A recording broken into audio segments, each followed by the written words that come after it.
आज ताजरों की जानिब से मुल्क भर में हड़ताल की गई थी। खैबर से कराची तक तमाम कारोबारी मराकज़ बंद थे और ये तारीख के अंदर होने वाली हड़तालों में सबसे बड़ी हड़ताल के अंदर शुमार की जाती है ताजरों में, क्योंकि माजी के अंदर जो हड़तालें होती थीं उसमें 50% के करीब मराकज़ खुले होते थे और 50% के करीब बंद हुआ करते थे। लेकिन अब की बार 70% से ज़ायद मराकज़ बंद रहे हैं। 30% ने अगर मराकज़ खोले भी हैं तो वो उस मौक़िफ़ की तायीद करते हुए नहीं खोले कि जिन्होंने हड़ताल के बायकॉट का ऐलान किया था। वो ताजरों का विंग जिसे सियासी ईमा हासिल होती थी उनकी जानिब से हड़ताल की बायकॉट की कॉल को मुस्तरद करने का ऐलान था, लेकिन उन पे भी लोगों ने कान नहीं धरे। मजमूई तौर पे मुख्तलिफ शहरों का अगर अहवाल सुनाएं, लाहौर की बात करें, कराची की बात करें, फैसलाबाद, गुजरांवाला, पेशावर, मजमूई तौर पे हमें ये देखने को मिला है कि ताजरों ने भरपूर यकजहती का मुजाहरा करते हुए हड़ताल की जो कॉल दी थी उसके ऊपर बाकायदा तौर पर अमल दरामद भी करवाया। जमात इस्लामी उसके लोग भी सड़कों पे निकले और उन्होंने बाकायदा तौर पे बाज़ारों का भी दौरा किया और वहाँ पर जो दुकानें खुली हुई थी उनको ये कहा कि अगर कुली तौर पे हमने अपने मौक़िफ़ की तायीद करवानी है और अपने मौक़िफ़ पे साबित कदम रहना है तो फिर आज के दिन कारोबारी मराकज़ को बंद रखना होगा। लेकिन हुकूमत की तरफ से ये कहा गया कि हम किसी दबाव में नहीं आएंगे। हुकूमत का ये भी मानना है कि अगर कोई गलती है तो बैठ के बातचीत कर सकते हैं, लेकिन FBR के साथ होने वाली बातचीत तवील दौरानिए पर मुहीत मुज़ाकरात की जो टेबल सजाई गई थी उसका अगर कोई नतीजा नहीं निकला तो आज की हड़ताल का नतीजा फिर क्या निकलेगा, ये एक सवाल बनता है। दूसरा ये कि पाकिस्तान मुस्लिम लीग नून के कायद मियां मोहम्मद नवाज शरीफ साहब सितंबर के दूसरे हफ्ते में ज़रा ये बताते हैं कि वो इलाज की गर्ज से लंदन जाएंगे। इब्तदाई तौर पे जब वो पाकिस्तान आए थे तो उस वक्त भी पाकिस्तान मुस्लिम लीग नून के रहनुमाओं ने कुछ दिनों बाद ये बात की थी कि वो इलाज के लिए दोबारा लंदन जा सकते हैं, लेकिन फिर इलेक्शन हुए तब भी वो इलाज के लिए लंदन नहीं गए। इलेक्शन के बाद 6 महीने का दौर गुजर चुका। जब वो उन्होंने मुकम्मल खामोशी भी इख्तियार कर ली, ये भी ऐलान हुआ कि मुल्क के तूलो अर्ज़ में जलसे किए जाएंगे। ना तो जलसे किए गए, ना वो वज़ीर आज़म बने, ना ही बाकायदा तौर पे विफाक में किसी बड़ी मीटिंग का हिस्सा बने। और अब इत्तलात ये हैं कि मामूल के चेकअप के लिए वो जाना चाहते हैं। इसके पीछे के मुहर्रिकात क्या होंगे, अपोजिशन इत्तेहाद के हवाले से क्या बातें हैं, इसी पर बात करेंगे। राना साहब की तरफ बढ़ते हैं। आज की हड़ताल की कॉल किस हद तक आप देखते हैं कि ताजरों के लिए सूदमंद रही होगी? बिस्मिल्लाहिर्रहमानिर्रहीम, अस्सलातु वस्सलामु अलैका या सय्यदी या रसूलल्लाह, अस्सलातु वस्सलामु अलैका या सय्यदी या हबीबल्लाह, ताजदार ख़त्म नबूवत जिंदाबाद जिंदाबाद। देखें, आज की हड़ताल ताजरों और बाकी लोगों को साइड पे रख दें। आज की हड़ताल एक रेफरेंडम था, 8 फरवरी से भी बड़ा रेफरेंडम। यह हुकूमत दावा करती थी कि हम ट्रेडर्स के ज़रिए हुकूमत में आते हैं, हम कारोबारी लोगों के ज़रिए हुकूमत में आते हैं, हम हमारे साथ ताजर तबका है। देखें, ताजर तबके की हर दुकान पे 5, 6, 7, 10 मुलाजमीन भी होते हैं और उनके साथ और भी बहुत से लोगों का रोज़गार वाबस्ता होता है। आज मुल्क भर में तारीखी एहतजाज हड़ताल हुई, तारीखी हड़ताल। अगर कोई शख्स ये कहे कि यह हड़ताल जुज़वी थी तो उससे बड़ा झूठा कोई नहीं हो सकता। अगर कोई ये शख्स कहे कि किसी एक शहर में मार्केटें खुली थी तो उससे बड़ा झूठा भी कोई नहीं हो सकता। बात यह है कि आज उन मार्केटों में भी मैंने देखा, मिसाल के तौर पे मैं नई मीर साहब के देख रहा था कि उनके प्लाजे में उनकी जहाँ चंद दुकानें हैं उनमें वैसे एक आधी खुली होगी। सेल बट राडोस वाले उनकी प्लाजे में भी एक आधी खुली होगी। हार्ड रोड पे जो मुस्लिम लीग नून के तरफदार थे उन्होंने 1-2 दुकानें उनके प्लाजों में खुली होंगी, टोटल बंद था बाकी, यानी 99.9% दुकानें बंद थी। आप उन गली मोहल्लों की जो खाने पीने की दुकानें उन्हें मत गिना करें। आज लोगों ने एक फैसला दिया कि वो इस हुकूमत की पॉलिसियों के खिलाफ हैं। आज लोगों ने फैसला दिया कि बिजली के बिल जो है वो बर्दाश्त नहीं कर सकते। आज अवाम ने फैसला दिया कि जनाब हम आपकी हुकूमत को तस्लीम नहीं करते, आपकी पॉलिसियों को तस्लीम नहीं करते। ये एक रेफरेंडम था सर, और ताजरों को इसका फ़ायदा हो या ना हो, मैं ये बात देखिए, ताजरों को इसके फ़ायदे के लिए अभी बड़ी लंबी जंग करनी पड़ेगी। इसलिए कि आज हुकूमत की तरफ से कह दिया गया हम नहीं मानेंगे जी, हम मैं ना मानूं वाली बात कह दी गई है और ये चलता रहेगा सिलसिला। लेकिन आज की हड़ताल से आपको इस एक बात का अंदाज़ा लगा लेना चाहिए।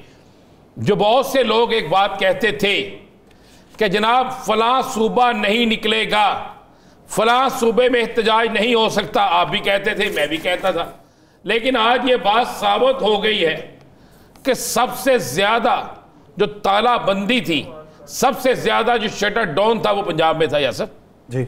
और ख़ासकर उन शहरों में जिन शहरों को मुस्लिम लीग नून अपना घर समझती है, जिन शहरों में पूरी रात प्रोपेगेंडा होता रहा, जिन शहरों में बड़ी बड़ी बातें होती रही, बंद पड़े थे।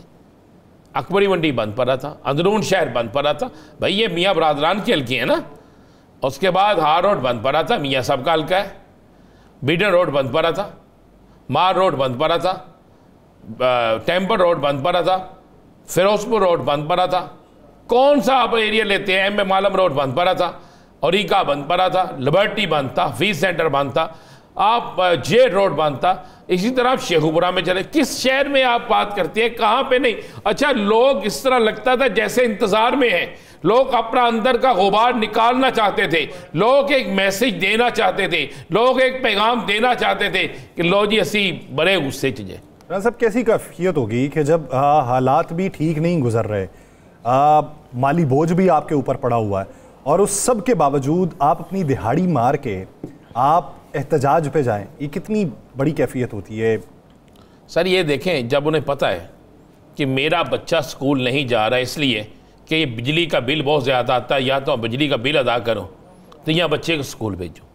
जब एक शख्स को पता है कि सारा दिन सुबह से लेकर रात तक मैं दुकान खोल के बैठा हूँ, बिजली भी चलनी है, मैंने मज़दूरों को पैसे भी देने हैं, मैंने यहाँ पे खाना भी खाना है, लेकिन रात को जब बचत देखूंगा तो बचत मेरे पास ना होने के बराबर हो। जब चीज़ महंगी होगी, जब उस पर टैक्स लगेगा, तो मुझे बताए ख़रीदार कहाँ से आएगा। यासर साहब नहीं आएगा तो वो क्या करेगा, वो कहेगा यार इससे बेहतर है यार मैंने भूखा ही मरना है ना, तो अपने घर बैठ जाओ यार, कुछ ना कुछ जो है घर बैठ के शायद मेरी कुछ बचत हो जाए। तो लोगों ने आज बड़ा सख्त रिएक्शन दिया है, बड़ा सख्त रद्द-ए-अमल है, और इतना सख्त रद्द-ए-अमल है, अगर कोई ऐसी जमहूरी हुकूमत होती जो वाकई हुकूमत होती, मैं इसलिए ये लफ्ज़ कह रहा हूँ कि आज सरवर बारी साहब का आपने नया एक सर्वे देखा है ना 4 हलकों का, उसके बाद तो वैसे ही इनका जनाजा निकल गया ना, फाफन वाला जी।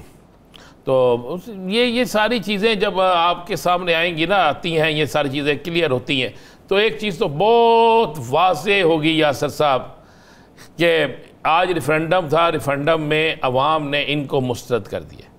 ताजरों को मज़ीद लॉलीपॉप दिया जाएगा, लेकिन ताजरों से ये टैक्स जरूर ले। अच्छा, टैक्स देने से कोई इंकारी नहीं है, लेकिन फिर टैक्स, मैं भी टैक्स दे रहा हूँ ना, आप भी टैक्स दे रहे हैं, और हम बड़े बहुत से लोगों से पहले से टैक्स दे रहे हैं।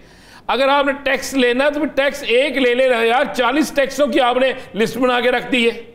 बिजली के बिलों में भी आप टैक्स ले रहे हैं, आप कूड़ा टैक्स भी ले रहे हैं, आप खाने पीने की अशिया में भी टैक्स ले रहे हैं, आप दुकानदारों से फिक्स टैक्स भी ले रहे हैं। एक 15,000 कमाने वाले दुकानदार को आप 25,000 टैक्स देंगे, वो कहाँ से देगा जी, बता दें मुझे। अभी मोटरवे पे जो टोल टैक्स बढ़ाया गया, और मोटरवे पे टोल टैक्स भी बढ़ा दिया, मोटरवे पे चीज़ों की कीमतें भी बढ़ा दी, सब कुछ ही कर दिया है। चीज़ों की कीमतें बढ़ा दी हैं, लेकिन उसके ऊपर चेक एंड बैलेंस नहीं है। कौन चेक एंड बैलेंस करेगा? वो एक्सपायरी जूस पीने से वो चार हलाकते हुई, जो हलाकते हुई, उसका जिम्मेदार कौन है?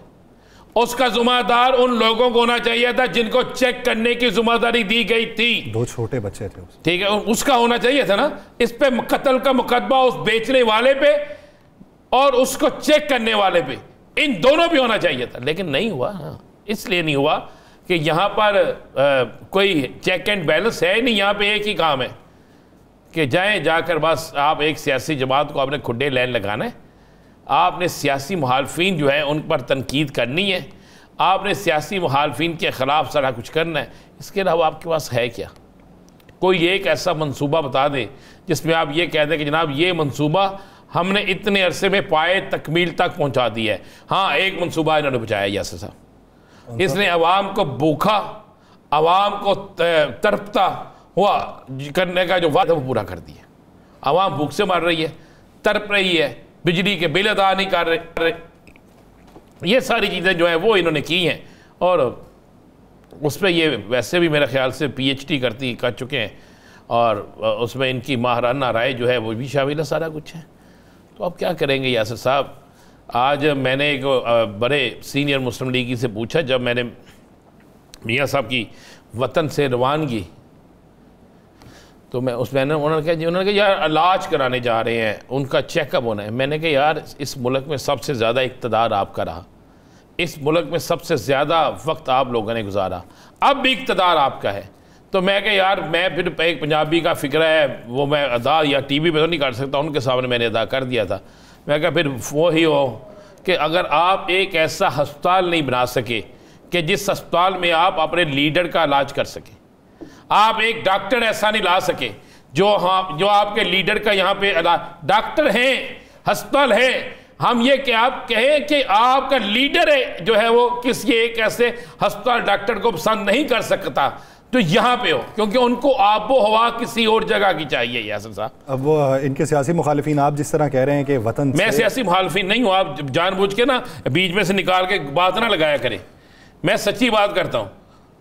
ये सिर फाड़ के बैठ गए जो पुरानी बुढ़ियाँ बैठती हैं, गल करो जरी करना लिए ना। मैंने ये कहा कि आप जिस तरह ये कह रहे हैं उस तरह नहीं, आपने कहा था आपको जिस तरह उनके फिक्रा में निकलवा के दोबारा सुना सकता हूँ। मैं माजरा चाहता हूँ, बात करें ना। आपने कहा वतन से रवानगी, ऐसा ही कहा ना आपने जी। तो उनके सियासी मुखालिफिन कहते हैं कि वतन को रवानगी।